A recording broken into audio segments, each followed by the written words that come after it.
Height, Sunil बाबू height, Sunil बाबू height, short नगर पोखर गया। ये मिक्सिंग कराने के लिए आज ही संपर्क करें। Mobile number 63 87 26 69 69।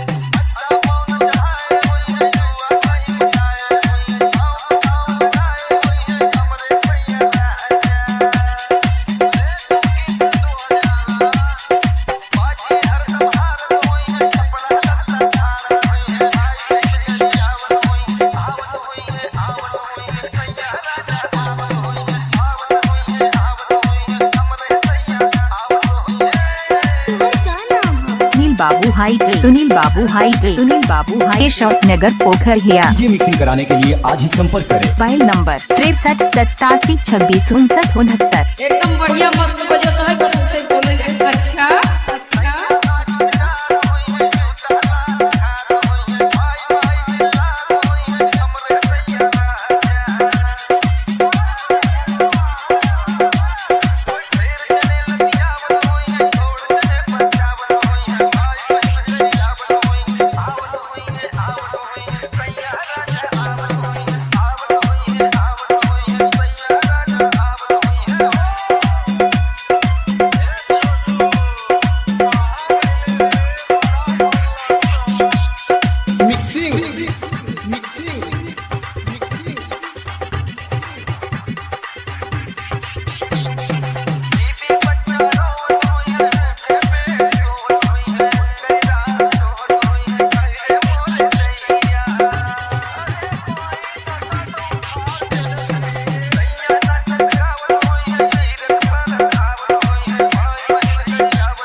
मिक्स किया है सुनील बाबू हाइट, सुनील बाबू हाइट, सुनील बाबू हाइट, शॉर्ट नगर पोखर गया। ये मिक्सिंग कराने के लिए आज ही संपर्क करें। Mobile number 63 87 26 69 69।